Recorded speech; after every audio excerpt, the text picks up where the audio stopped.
Aku kembali ke sini, kembali ke kampung halaman yang sudah lama aku tinggalkan. Jika bukan karena permintaan ibu yang usianya sudah mulai senja, aku masih belum tertarik untuk kembali ke sini. Di sini terlalu banyak peristiwa pahit yang telah menorehkan sayatan-sayatan dalam lubuk hatiku.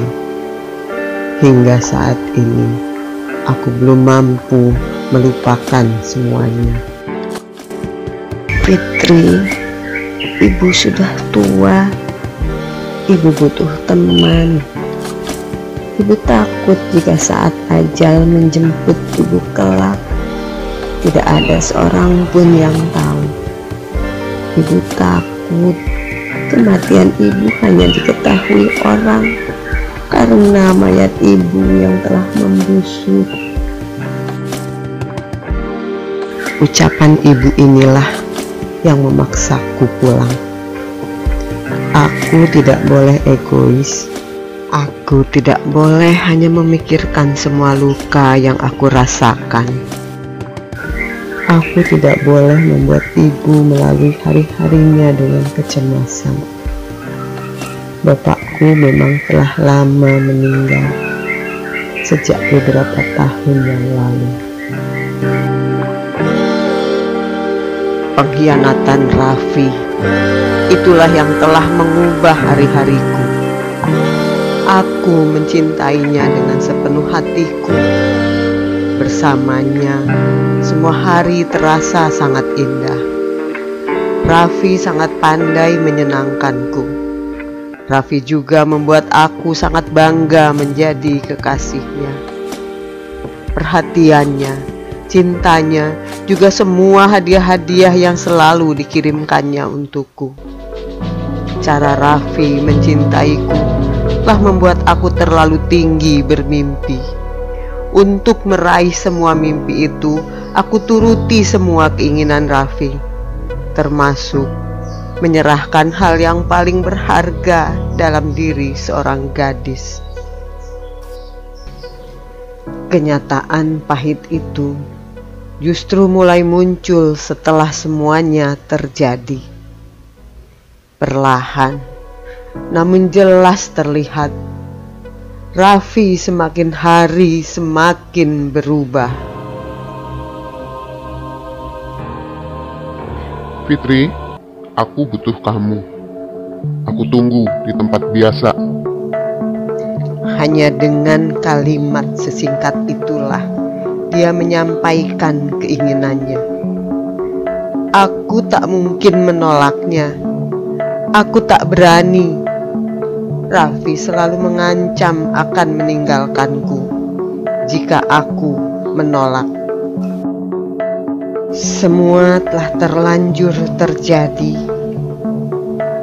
Aku kemudian hanya menjadi bulan-bulanannya, menjadi pemuas hasratnya, hingga akhirnya aku hamil dan Raffi menghilang entah kemana.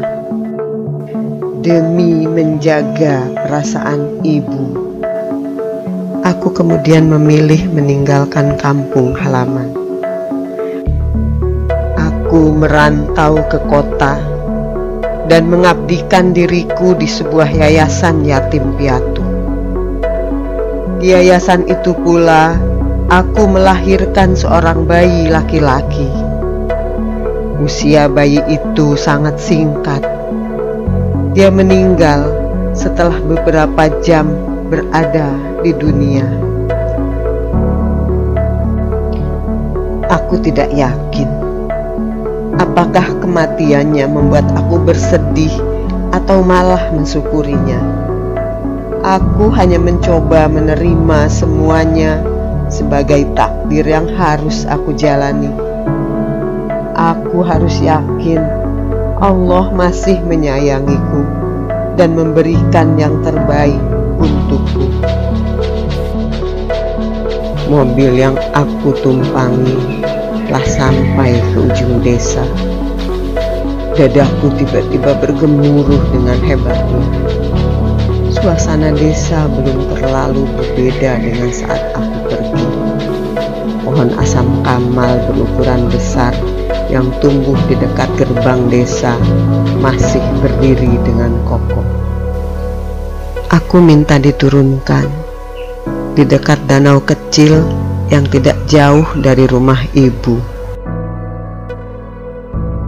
Aku ingin singgah di sana. Aku ingin mengenang saat-saat bahagiaku di desa ini. Aku hanya tengah berusaha mengais kenangan indah dari setumpuk kepingan luka yang tertoreh di benakku. Ke danau itu ibu biasa mengajakku, menikmati keindahan suasana senja. Itu salah satu hal termanis dalam hidupku. Suasana di tepian danau itu juga nyaris tak berubah. Aroma pohon pinus yang khas masih dapat kuhirup. Bangku panjang itu juga masih ada di sana. Di bangku panjang itu, aku dan Raffi pernah duduk berdua. Aku melangkah mendekati bangku itu, tapi langkahku terhenti seketika saat ku sadari di situ tengah duduk seorang laki-laki. Dia mengenakan topi yang bagian tepinya lebar sehingga menutupi sebagian wajahnya. Fitri, kemarilah. Laki-laki itu memanggilku tanpa mengangkat wajahnya. Bulu kuduku tiba-tiba berdiri. Aku tidak tahu siapa laki-laki itu. Aku sudah berniat untuk membalikan tubuhku dan meninggalkannya. Tetapi suara panggilannya kembali terdengar. Kemarilah. Aku sudah cukup lama menunggu kamu. Akhirnya kamu datang juga. Walau dipenuhi oleh rasa ragu, bahkan rasa takut, aku paksakan juga kakiku melangkah ke arahnya. Raffi, aku nyaris menjerit saat menyadari laki-laki itu adalah Raffi. Aku segera membalikkan tubuhku. Aku sama sekali tak ingin bertemu dengannya lagi. Belum sempat aku kayuhkan kakiku, Raffi sudah mencekal lenganku. Kamu mau apa, Raffi? Lepaskan tanganku. Aku bukan Fitri yang dulu lagi, yang bisa kau perlakukan seenak hatimu. Aku berusaha melepaskan tanganku dari cengkramannya, tetapi tak berhasil. Duduklah dulu. Aku tidak akan menyakiti kamu. Aku hanya mau minta maaf. Aku sadar dosaku ke kamu terlalu besar. Ucapan Raffi yang tenang berhasil membujukku. Aku pun duduk di sampingnya. Aku ingin pulang, tapi jalannya gelap. Semua jalan seperti buntu. Aku lalu teringat ke kamu. Aku gak ngerti maksud kamu, Raffi. Masa kamu lupa jalan pulang? Aku saja yang sudah lama tidak pulang masih tahu jalan ke arah rumahmu.